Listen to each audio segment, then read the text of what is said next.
ole tun tu video chuanin government chan mari middle school ser chip te zara CM office kan mukwal thei don ania he pudhuama chanela kan chief minister chanela hen upload ania kan chief minister ina YouTube channel an nei ngot te hi enge maso na chikha chunin ka ria lang tlang mo hemi kan technology han man thiam zel nang kha thilpoi mo ta kania pushia ta changte pokha ka fakna dewa chu MP ka ro tingani chuan kartin mi puine na interaction nei na hun online mangin ka CM thin anga ti te pokha tra ka ti view mai heng poni se CM office so in en version sim te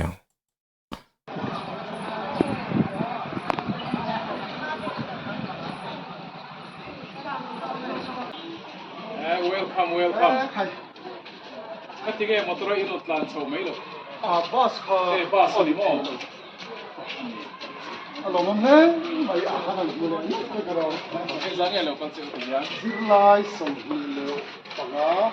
Zilku. Mini school Chan Mari tu Chan Mari, kami Chan Mari mini school. Maro insaf tu nak. Itu kan ni mak cara ni. Kemudian dia yang to CM, press information officer to CM Kenya. Dua orang tu. Dia dah nanti mana?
Ari lo zog nan kan kat teu zeu zeu nga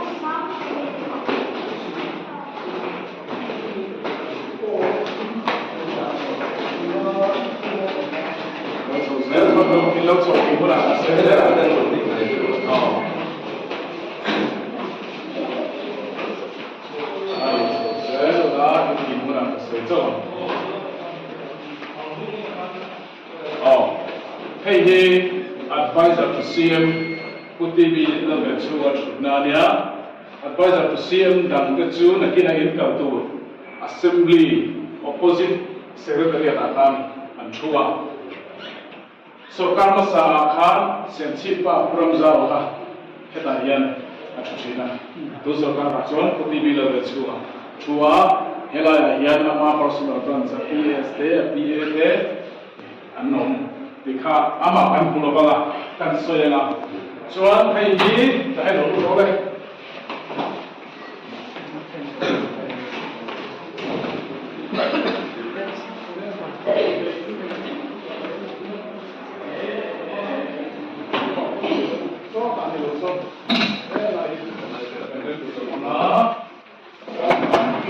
sira ha zona chut te na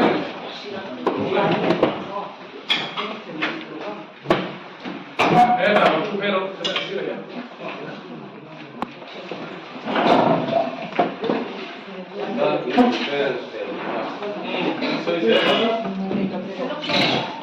Dalla di Palermo. Oh, Palermo. Hey, Chief Minister Conference Hall. Kandi Khani. Oh, Chief Minister Homa Mizoram Sarkar Thilpoi Mo Zongzong. Kan top official, kan secretary te, kan director te na Rowan Rev Lachin. An hey heta ko hian jingre kan sia ka. Government PR Chief Minister said the PR in low siap chuan Chief Minister Conference Hall kan dia pian ha heta hian kan ti chine ni nani ka official poimo ron tel tu rin lo ni ta khat chang khan in lo lu ta kuta security gate in on patlanga visitors ka in on ora heta in on tho isa ti chuan Chief Minister kha chung chia chuan akina kan la lu ta na Chief Minister official te an fan vele Chief Minister hi khata local loving heta achuaka heta chang yan alo lu china ni heta chang na lo lu ta chuan ki ni kan lo tinga chi be kan lo ku ka chuan ani heta hen chua ka sound system te ko kan le ka kan on lo mai mai ya chu bi bang chuan rawan rel china ni te kha lai bang kha awar ka ka kha bi bang kha a chu chuan powerpoint present na na kan bang rel chi ti kha kan soi do ni chu kha hin chu na khan kan ram ho do lian ka te chua school education nam te po nianga minister te po nianga helai muna ron le chuan Thani chuan hei phone te pon on keng an tan hi chuan hlu ve ngotin ka ring heti ang kum ro nia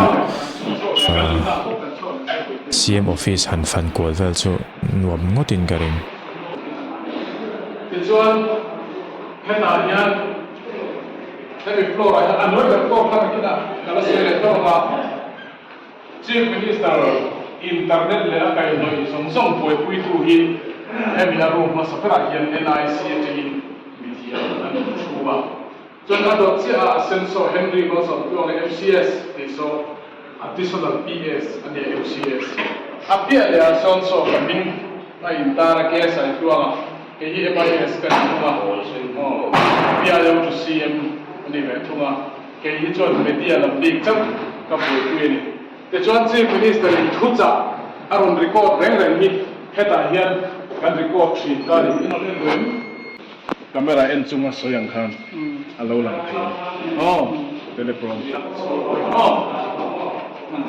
ba zero lo le Chief Minister on the floor and take the order kan ko ka kan di thang tha ma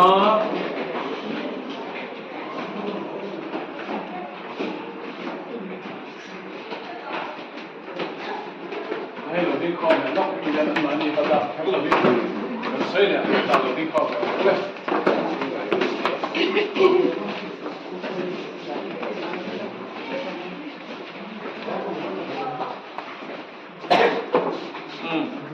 đi kan cái xây nè Chief Minister official bill tu kan ho tu pa per hi secretary to Chief Minister kan ni China IAS te MCS senior te India civil service te and the tlang kuya tun laya ani mek tuna taka ani mek chu so valor din falai ICAS chu no middle school in the khala wai thei Indian Civil Account Service tinani ICAS nia commissioner and secretary chief minister ai dikap so ani officer official kan kuber adia sirami patni asen patni so personal reference ama bil tu te ania te chon hei helai nai de hi vandal ro sana FPS security officer chief minister ti omle a ko vandal ro sana hi he office building pui in lo lu chana chana kim security a ama ko officer ania FPS ani te chon chief minister hi appointment mu tu ten appointment on dila zo dil da chu si tan mun le na so da CM te in noya kan han mu sok ku Henry ni so da PS ha an ko tuya จูมีเนappointment อันเป็กก็จูอันเป็กนี้อันมุนที่โดนตาอันหลงเชงอันนี้เนี่ยเห็นเราอยู่ที่โคตาที่ชวน waiting room อันที่ชิดอ๋อ waiting room อันรู้เลย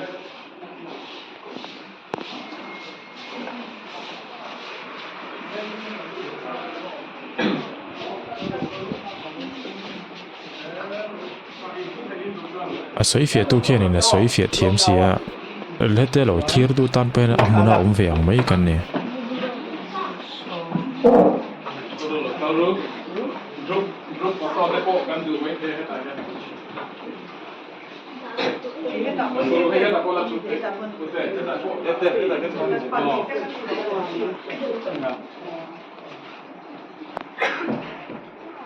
in van nei na chu aizol situation khat po hian vinot deal to a hemi to hi ma se election lai tuna ko FCC le numra an dia ba khan kan ti mai theilo kan ti an kan ti zel kawa helai on to na chu to deal zel ka kan to ma ro chu ama sabe inni pha ta chu mo ti chuan hei hi chief minister le governor le chief minister nia social media bela in lo to mai thaya an mi po hai kan se ala the ko ro share ka ngai lo chuan hei hi members of MLA mi somli te le governor le pu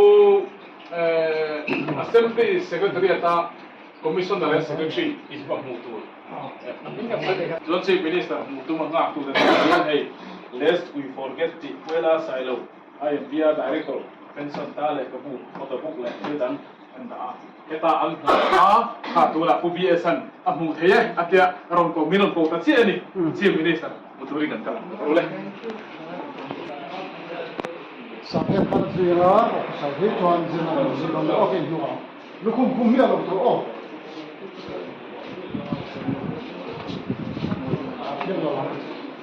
Dua kan phone kan nak pilih dengan mo.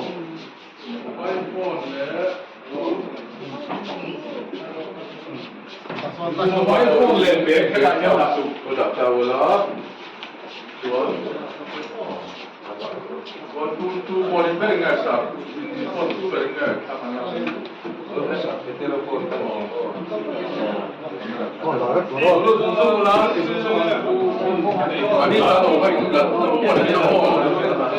Mobile phone le be kala kan nak.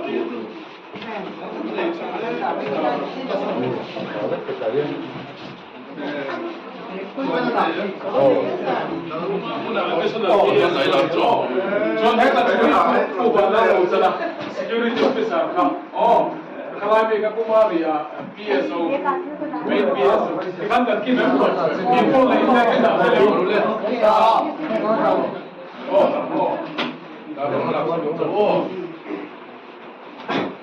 Kubek.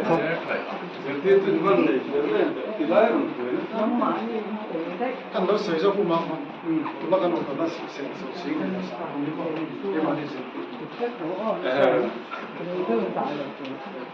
Sudah panen dah kalau kerana.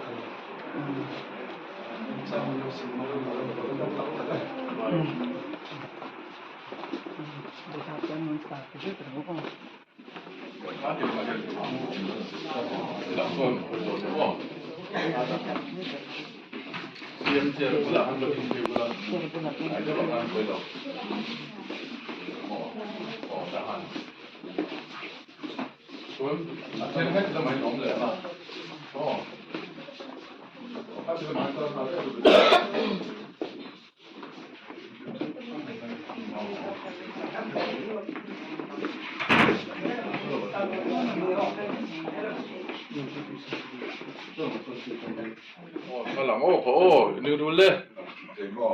Lepas ni 1, 2, 3. Class 6, sila tin local thing lo. Class 8. Lah.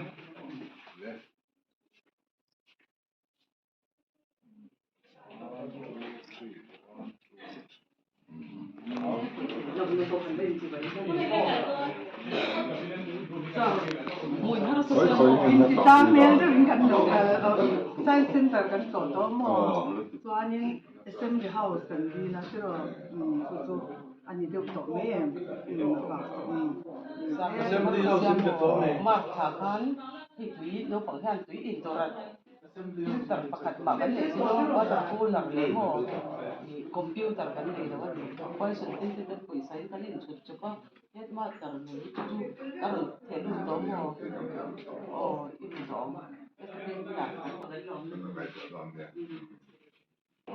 About so hela ya dia kami ni meeting ni chin. Nia kami dah tu big liau liau. Ani tu. Kalau bercalo ma senior officer koi anju zen zen. Lu. Oh.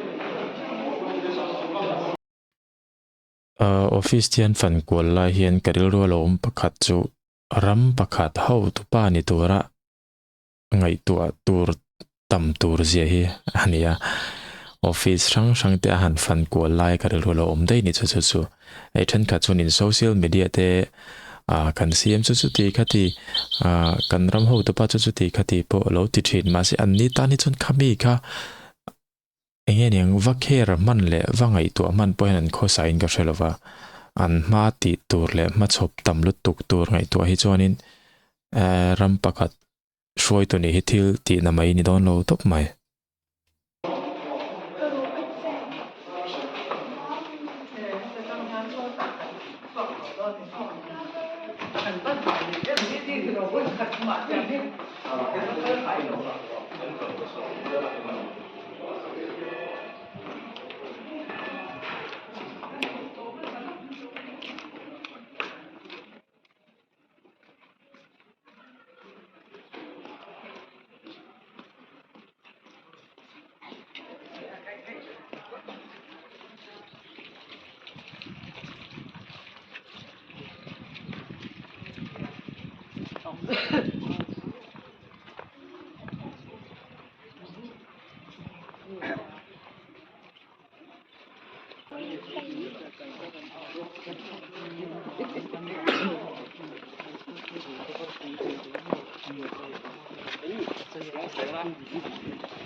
Japanese koi fish, ani mo. Japanese koi fish hi Mizoram achi siam thei thar so then oma mi pakhat in siam. Hello bi. Siam chi pa si. mania tu balan dai No mani YouTube pakhan chi minister YouTube pakhan tela so ni. Pulang mun sang. Oh, siam chi tin tha. Jon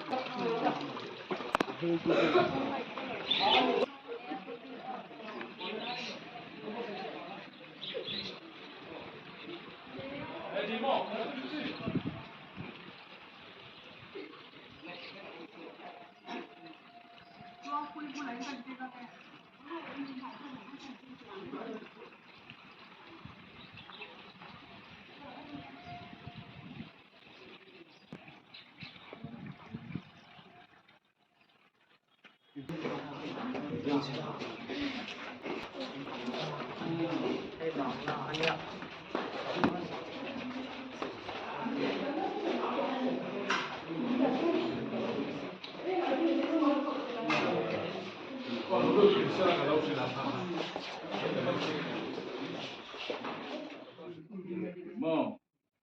Tugina.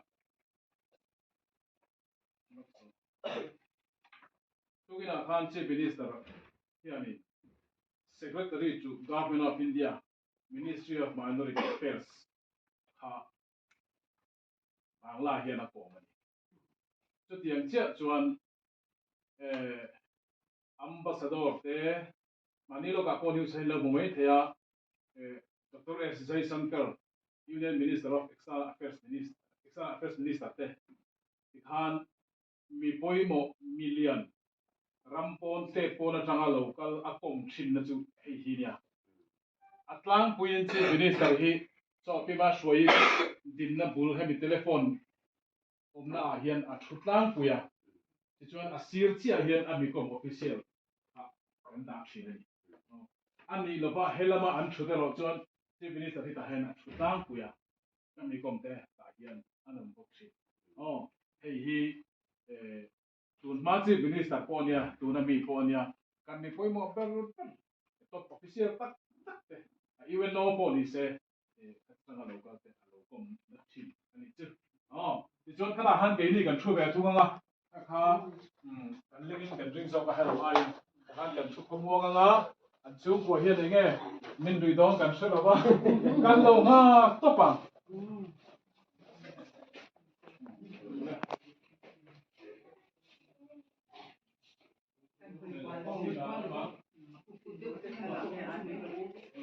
Kanin kual lo ke din le pa te ni.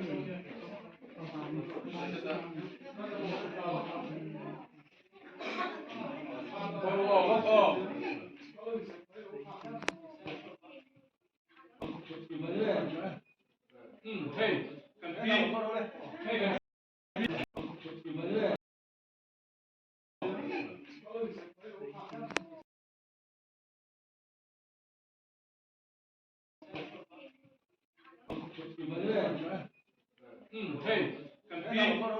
hey kan pi hey kan pi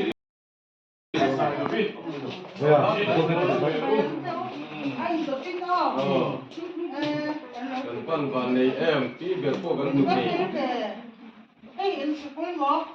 Government Serchip Chan Mari Middle School madam.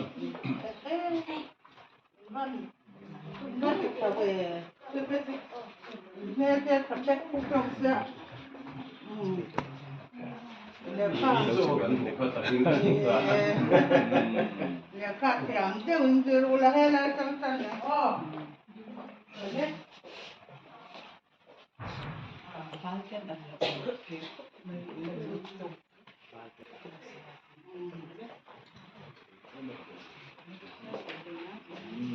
Ma anau pa te ezo na nong chu ya. Science Center anon tlo to a. Chuan hemi Bangla le CM Mabel ka anon ni na. Hemi zo hian assembly mo. Assembly ka le ma. Nau pang som di pangale zin tu pa. Chuan ani hi PH tar ma hon chawli ani ta sila ta ko mai ni ko mai hi pilang dia ki community teacher ani ni po hi zorma hindi teacher a chuan top 15 ko senior ra ya chu te chu ani to a chuan hi u peter ron si tuanga ani a si ela mai lokal lok te o u peter ron si tuanga ani a craft teacher ania chuan hei chu hi ko ka thom na alo ni ta chan ko ani a ti kha ani sei a chu takin tra atharin ilama min dip sa se lang che